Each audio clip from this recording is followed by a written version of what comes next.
ಇವತ್ತಿನ ಸಂಚಿಕೆಯಲ್ಲಿ ಚಂದನ ಕೈ ಬಿಡಿಸ್ಕೊಳ್ತಾಳೆ.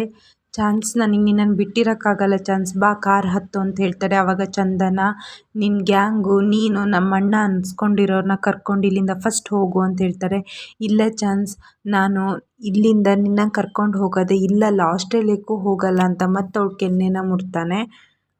ಬಾ ಚಾನ್ಸ್, ನಾನು ನಿನ್ನನ್ನು ತುಂಬ ಇಷ್ಟಪಡ್ತಿದ್ದೀನಿ, ನಿನ್ನನ್ನು ಮೈಂಡಿಂದ ಮನಸ್ಸಿಗೆ ತಗೊಂಡಿದ್ದೀನಿ. ನನಗೆ ಬೇರೆ ಹುಡುಗರ ಥರ ಫ್ಲರ್ಟ್ ಮಾಡೋಕ್ಕೆ, ರೋಸ್ ಕೊಟ್ಟು ನನಗೆ ಲವ್ ಪ್ರಪೋಸ್ ಮಾಡೋಕ್ಕೆ ಬರಲ್ಲ. ನಾನು ಅಷ್ಟು ನಿನ್ನನ್ನು ಹಚ್ಕೊಂಡಿದ್ದೀನಿ. ನೀನು ಹೇಗೆ ಹೇಳ್ತೀಯ ಹಾಗೆ ಕೇಳ್ಕೊಂಡಿರ್ತೀನಿ. ಬಾ, ಆಸ್ಟ್ರೇಲಿಯಾದಲ್ಲಿರೋ ನನ್ನ ಫ್ರೆಂಡ್ ನನ್ನ ಕೊಲೀಗ್ಸಿಗೆ ನಾನು ಏನಂತ ಹೇಳಲಿ? ಪ್ಲೀಸ್ ಚಾನ್ಸ್ ಬಾ. ಇಲ್ಲಿ ಏನಿದೆ, ಇಲ್ಲಿ ಏನಂತ ಇರ್ತೀಯ ನೀನು? ಅದೇ ಹಾಳಾಗಿರೋ ಮನೆ, ನೀನು ಇಲ್ಲಿ ಇರೋಕ್ಕಾಗಲ್ಲ ಚಾನ್ಸ್, ಬಾ ಬಂದುಬಿಡು ಅಂತ ಚಂದನಂಗೆ ಆರ್ಯ ಹೇಳ್ತಾನೆ ಇರ್ತಾನೆ. ಆ ಕಿತ್ತೋಗಿದ್ದ ಡ್ರೈವರ್ ಅಷ್ಟಕ್ಕೆ ನೀನು ಇಂಪ್ರೆಸ್ ಆಗಿ ಬಂದ್ಯಾ ಚಾನ್ಸ್? ನೀನು ಎಲ್ಲಿ ಕೂತ್ಕೊಂಡು ಊಟ ಮಾಡ್ತಿದ್ಯಾ ನೋಡು, ಹೊರಗೆ ಕೂತ್ಕೊಂಡು ಊಟ ಮಾಡ್ತಿದ್ಯಾ. ಅದೇ ನನ್ನನ್ನು ಮದುವೆ ಆಗಿದ್ದರೆ, ನನ್ನ ಜೊತೆ ಬಂದಿದ್ದರೆ ವಿಲ್ಲಾ ಪ್ಯಾಲೇಸಲ್ಲಿ ಆರಾಮಾಗಿ ನೀನು ರಾಣಿ ಥರ, ನಾನು ರಾಜನ ಥರ ಇರ್ಬೋದಿತ್ತು ಚಾನ್ಸ್. ಬಾ ಅಂತ ಅವಳು ಕೈ ಹಿಡ್ಕೊಂಡು ಹೋಗ್ತಾನೆ. ಅಷ್ಟೊತ್ತಿಗೆ ಚಂದನಂಗೆ ಸಿಟ್ಟು ಬಂದು, ಬಿಡೋ ನನ್ನ ಕೈನ ಅಂತ ಆರ್ಯಂಗೆ ಹೇಳ್ತಾಳೆ. ನೀನು ಎಷ್ಟು ಚೀಪ್ ಮೆಂಟಾಲಿಟಿ ಅಂತ ಮತ್ತೆ ಪ್ರೂಫ್ ಮಾಡಬೇಡ. ನನ್ನ ಕೈನ ಬಿಟ್ಟು ನೀನು ಇಲ್ಲಿಂದ ಹೋಗಲ್ಲ ಅಂದರೆ ನಾನು ಕಾಳಿ ಸರಿಗೆ ಮತ್ತೆ ಫೋನ್ ಮಾಡಬೇಕಾಗುತ್ತೆ, ಇನ್ಸ್ಪೆಕ್ಟರಿಗೆ ಅಂತ ಚಂದನ ಹೆದರಿಸ್ತಾಳೆ. ಅಷ್ಟೊತ್ತಿಗೆ ಆರ್ಯ ಹೇಳ್ತಾನೆ, ನನ್ನ ಲೈಫಿಗೆ ಈ ಡ್ರೈವರ್ ಮಾತ್ರ ವಿಲನ್ ಅಂತ ಅಂದ್ಕೊಂಡೆ, ಇಲ್ಲ ಆ ಇನ್ಸ್ಪೆಕ್ಟರ್ ಕಾಳಿ ಸರು ವಿಲನ್ನು ಅಂತ ಹೇಳ್ತಾರೆ. ಅಷ್ಟೊತ್ತಿಗೆ ಚಂದನಂಗೆ ಸಿಟ್ಟು ಬರುತ್ತೆ. ಗೆಟ್ ಲಾಸ್ಟ್ ಅಂತ ಹೇಳ್ತಾಳೆ. ಈ ಕಡೆ ರೌಡಿಗಳು ಮುತ್ತು ಎಲ್ಲರೂ ಸರಿ ಜಗಳ ಮಾಡ್ಕೊಳ್ತಾ ಇರ್ತಾರೆ. ಇದೆಲ್ಲ ನೋಡ್ತಿದ್ದ ನಟರಾಜಂಗೆ ಸಿಟ್ಟು ಬಂದು ಅಲ್ಲೊಂದು ಸೈಕಲ್ ತಗೊಂಡು ಎಲ್ಲ ರೌಡಿಗಳಿಗೆ ಸರಿ ಹೊಡೆದು, ಏನರೋ ನನ್ನ ಮಕ್ಕಳಿಗೆ ಹೊಡಿತೀರಾ ಅಂತ ಹೇಳ್ತಾರೆ. ಈ ನಟರಾಜ ಯುದ್ಧಕ್ಕೆ ನಿಂತರೆ ಆಯುಧನೇ ಬೇಡ ಕೊಂಡ್ರು, ನಾನೇ ಒಬ್ಬ ಆಯುಧ, ಮುಟ್ರೋ ಈಗ ನನ್ನ ಮಕ್ಕಳನ್ನ ನೋಡೋಣ, ಒಬ್ರೊಬ್ರನ್ನ ಲಾರಿ ಅಡಿ ಇದ್ದ ಲಿಂಬೆಹಣ್ಣು ಥರ ಹೊಸ್ಕಾಕ್ತೀನಿ ಅಂತ ನಟರಾಜ ಹೇಳ್ತಾರೆ. ಅಲ್ಲೆಲ್ಲ ಇದ್ದವರಿಗೆ ಆಶ್ಚರ್ಯ ಆಗುತ್ತೆ. ಸೈಕಲ್ನ ಎತ್ತು ಹಿಡಿದು ರೋಡಿಗಳನ್ನೆಲ್ಲ ದೂಡ್ತಾನೆ.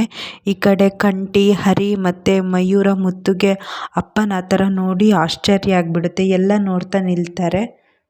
ಅಷ್ಟೊತ್ತಿಗೆ ಆರ್ಯ ಇದ್ದವನು ನಟರಾಜಂಗೆ ಕೋಲಲ್ಲಿ ಹೊಡೆಯೋಕೆ ಹೋಗ್ತಾನೆ. ಮಹಿ ಬಂದು ಅಡ್ಡ ಹಾಕ್ತಾನೆ. ಮಹಿಗೆ ಏಟಾಗುತ್ತೆ. ಅಷ್ಟೊತ್ತಿಗೆ ಕತ್ತಿ ಹಿಡಿತಾನೆ ನಟರಾಜ. ಆರ್ಯ ಮತ್ತು ಚಂದನನ ಅಣ್ಣ ದಾಸ್ ಅಲ್ಲಿಂದ ಓಡಿ ಹೋಗ್ತಾರೆ. ಹರಿ ಹೇಳ್ತಾನೆ, ಅಣ್ಣ ಫಸ್ಟು ನಾನು ಆಸ್ಪತ್ರೆಗೆ ಕರ್ಕೊಂಡು ಹೋಗ್ತೀನಿ ಅಂತ. ಕಂಠಿ ಮತ್ತು ಹರಿ ಮಯೂರನ ಆಸ್ಪತ್ರೆಗೆ ಕರ್ಕೊಂಡು ಹೋಗ್ತಾರೆ. ನೀ ಇಲ್ಲೇ ಇರೋಣ, ಅದಕ್ಕೆ ನೋಡ್ಕೊ ಅಂತ ಹೇಳ್ತಾರೆ. ಮತ್ತೆ ಜನಗಳು ಆಡೋಕ್ಕೆ ಸ್ಟಾರ್ಟ್ ಮಾಡ್ತಾರೆ. ಈ ಮನೆ ಇನ್ನೆಲ್ಲಿ ಉದ್ಧಾರ ಆಗುತ್ತೆ ಅಂತ ಹೇಳ್ತಿರ್ತಾರೆ. ಅಷ್ಟೊತ್ತಿಗೆ ನಟರಾಜಂಗೆ ಸಿಟ್ಟು ಬಂದು, ಕಣ್ಣು ಬಿಡೋತಿ, ಎಲ್ಲರೂ ಹೋಗಿರಬೇಕು ಅಂತ ಕತ್ತಿ ಎತ್ತುತ್ತಾನೆ. ಎಲ್ಲರೂ ಅಲ್ಲಿಂದ ಓಡಿ ಹೋಗ್ತಾರೆ. ನಟರಾಜ ಬೀಡಿ ಸೇರ್ತಾ ಅಲ್ಲೇ ಕೂತಿರ್ತಾನೆ. ಮುತ್ತು ಮತ್ತು ಚಂದನ ಮಯುಗೆ ವೆಯ್ಟ್ ಮಾಡ್ತಾ ಇರ್ತಾರೆ. ಅಷ್ಟೊತ್ತಿಗೆ ಮುತ್ತು ಹೇಳ್ತಾನೆ, ನೀವು ಒಳಗೆ ಹೋಗಿ ಅಂತ. ಬೇಡ, ನಾನು ವೆಯ್ಟ್ ಮಾಡ್ತೀನಿ ಅಂತ ಹೇಳ್ತಾಳೆ. ಅಷ್ಟೊತ್ತಿಗೆ ನಟರಾಜ ಕೇಳ್ತಾರೆ, ಅವ್ರು ಯಾರು ಅಮ್ಮ, ನಿಮ್ಮ ಅಣ್ಣನ ಅಂತ. ಹೌದು ಅಂತ ಹೇಳ್ತಾಳೆ. ಇನ್ನೊಬ್ಬ ಯಾರು ಅಂತ ಕೇಳ್ತಾನೆ. ಆರ್ಯನ. ಗೊತ್ತಿಲ್ಲ ಅಂತ ಹೇಳ್ತಾರೆ. ನಿಮ್ಮ ಅಣ್ಣ ಏನಾದ್ರು ಸಿಕ್ಕಿದ್ರೆ ನಿಮ್ಮ ಮನೆಗೆ ತಿಥಿ ಊಟಕ್ಕೆ ಕಳಿಸ್ತಿದ್ದೆ ಅಂತ ಹೇಳ್ತಾರೆ. ಅಷ್ಟೊತ್ತಿಗೆ ಮುತ್ತು ಸಿಟ್ಟು ಬಂದು, ಅಪ್ಪ ಸುಮ್ಮನೆ ಇರಿ ಅಂತ ಹೇಳ್ತಾರೆ. ಇಲ್ಲ ಕಣ ಮುತ್ತು, ನಿನಗೆ ಗೊತ್ತಾಗಲ್ಲ ಅಂದಾಗ, ಅಪ್ಪ ಪ್ಲೀಸ್ ಅಪ್ಪ ಸುಮ್ಮನೆ ಇರಿ ಅಂತ ಹೇಳ್ತಾನೆ. ಅಷ್ಟೊತ್ತಿಗೆ ಮಯೂರನ್ನ ಕರ್ಕೊಂಬರ್ತಾರೆ. ಮುತ್ತು, ಹೇಗಿದೆಯೋ, ನೋವ್ತಿದೆಯೋನೋ ಅಂತ ಕೇಳ್ತಾರೆ. ಇಲ್ಲ ಅಣ್ಣ, ಅಷ್ಟೇನು ನೋವ್ತಿಲ್ಲ, ತಲೆಗೆ ಹಾಕಿರೋ ಬ್ಯಾಂಡೇಜು ಚೆನ್ನಾಗಿದೆ ಅಂತ ಹೇಳ್ತಾನೆ.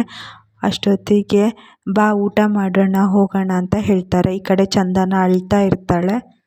ಅದಕ್ಕೆ ಮಯು ಕೇಳ್ತಾನೆ, ಅದಕ್ಕೆ ಯಾಕೆ ಅಳ್ತಿದ್ದೀರಾ ಅಂದಾಗ, ನನ್ನಿಂದನೇ ಹೀಗೆಲ್ಲ ಆಗಿದ್ದು ಅಂತ.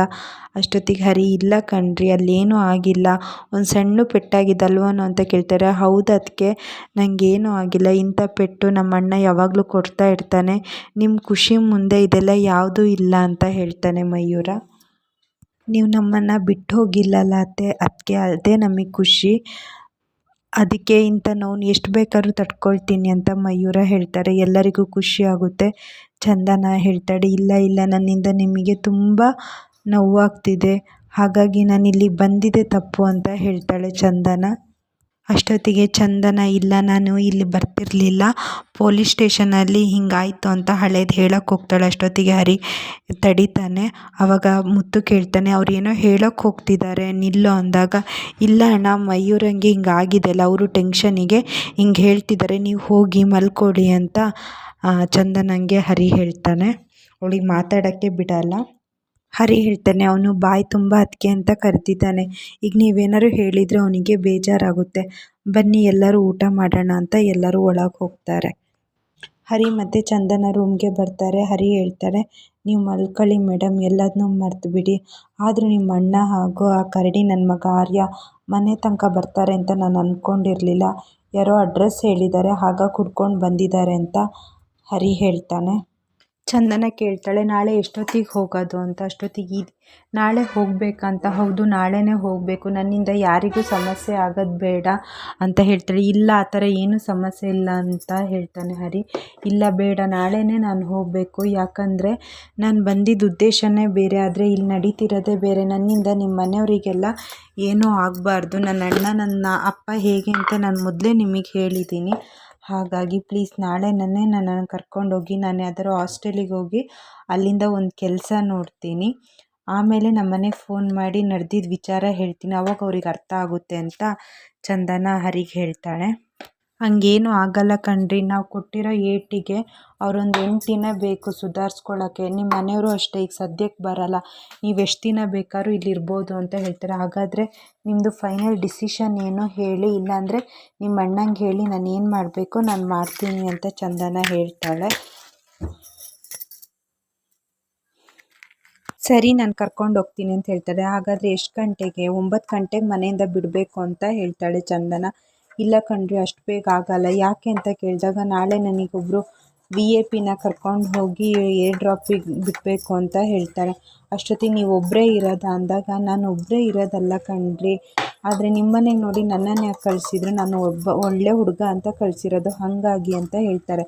ಇಲ್ಲ ನನಗೆ ಗೊತ್ತುಂಟು ಹೆಂಗೆ ಹೋಗಬೇಕು ಅಂತ ಹೇಳ್ತಾರೆ. ಅಷ್ಟೊತ್ತಿಗೆ ಇಲ್ಲ ಸರಿ ಆಯಿತು ಕಳಿಸ್ತೀನಿ, ನಾಳೆ 12 ಗಂಟೆ ಹೊತ್ತಿಗೆ ರೆಡಿಯಾಗಿರಿ, ಬಂದು ಕರ್ಕೊಂಡು ಹೋಗ್ತೀನಿ ಅಂತ ಹೇಳ್ತಾಳೆ. ಸರಿ ಆಯಿತು ನೋಡ್ತೀನಿ ಅಂತ ಹೇಳ್ತಾಳೆ. ಆವಾಗ ಹರಿ ಹೇಳ್ತಾನೆ, ಸರಿ ನೀವಿನ್ನು ಮಲ್ಕೊಳ್ಳಿ, ಗುಡ್ ನೈಟ್ ಅಂತ ಹೇಳಿ ಹರಿ ಅಲ್ಲಿಂದ ಹೋಗ್ತಾನೆ. ಚಂದನ ಅಷ್ಟೊತ್ತಿಗೆ ಲಾಕ್ ಹಾಕೋಕ್ಕೆ ನೋಡ್ತಾಳೆ. ಅಡ್ಡ ಇಡೋಕ್ಕೆ ಚೇರ್ನ ತೊಗೊಂಡೋಗೋಷ್ಟೊತ್ತಿಗೆ ಲಾಕ್ ರೆಡಿ ಆಗಿರುತ್ತೆ. ಆವಾಗ ಚಂದನ ಹೇಳ್ತಾರೆ, ಹಬ್ಬ ಇವ್ರು ನನ್ನ ಕಷ್ಟ ಅರ್ಥ ಮಾಡಿಕೊಂಡು ಲಾಕ್ನ ಸರಿ ಮಾಡಿದ್ದಾರೆ ಅಂತ ಯೋಚನೆ ಮಾಡ್ಕೊಂಡು ಇರ್ತಾಳೆ. ಅಷ್ಟೊತ್ತಿಗೆ ಬೆಳಿಗ್ಗೆ ಆಗುತ್ತೆ. ಈ ಕಡೆ ಬೆಳಿಗ್ಗೆ ನಟರಾಜ ಸೈಕಲಿಗೆ ಕಂಠಿ ತಂದಿಟ್ಟಿದ್ದ ಆಯಿಲ್ನ ತಗೊಂಡು ಬಂದು ಹಚ್ಚುತ್ತಾ ಇರ್ತಾನೆ. ಕಂಠಿ ಬಂದು ಆಯಿಲ್ ಎಲ್ಲಿ ಅಂತ ಹುಡ್ಕೊತಿರ್ತಾನೆ. ಅಷ್ಟೊತ್ತಿಗೆ ಕಂಠಿ ಅವನು ಸೈಕಲಿಗೆ ಆಯಿಲ್ ಹಾಕ್ತಿರೋದು ನೋಡಿ, ನಾನು ಅದು ಗಾಡಿಗೆ ತಂದಿದ್ದು ಕಣಯ್ಯ, ನೀನು ನೋಡಿದರೆ ನೀನು ಸೈಕಲಿಗೆ ಹಾಕ್ತಿದ್ದೀಯಲ್ಲ, ಎಂಥವ್ರಿಗಾದ್ರೂ ಒಂದು ಕೇಳಿ ತಗೊಳ್ಳೋದಿರುತ್ತೆ, ಆದರೆ ನೀನು ಮನೇಲಿರೋದೇ ಕದೀತಿದೆಯಲ್ಲ ಅಂತ ಕಂಠಿ ನಟರಾಜಂಗೆ ಬೈತಾ ಇರ್ತಾನೆ. ಕಂಠಿಗೆ ತುಂಬ ಸಿಟ್ಟು ಬಂದು ಸರಿ ಬೈತಾ ಇರ್ತಾನೆ.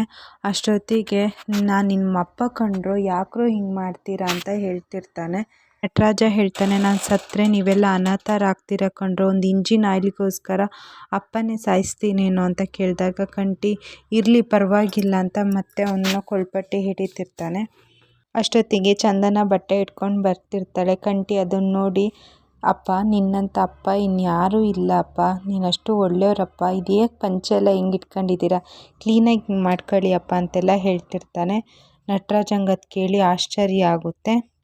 ಇನ್ನು ನಿನ್ನ ಸೈಕಲಿಗೆ ಏನಾರು ಆದರೆ ನನಗೆ ಹೇಳಪ್ಪ, ನಾನು ನಿಂಗೆ ರಿಪೇರಿ ಮಾಡಿಕೊಡ್ತೀನಿ, ಈ ಆಯಿಲ್ ಹಾಕೋದು ನನಗೆ ಹೇಳಿದರೆ ನಾನೇ ಮಾಡಿಕೊಡ್ತಿದ್ನಲ್ಲಪ್ಪ ಅಂತ ಕಂಠಿ ಹೇಳ್ತಾನೆ. ನಟರಾಜಂಗೆ ಆಶ್ಚರ್ಯನೇ ಆಗುತ್ತೆ. ಇಷ್ಟು ಇವತ್ತಿನ ಸಂಚಿಕೆಯಲ್ಲಿ ನಡೆದಿದೆ.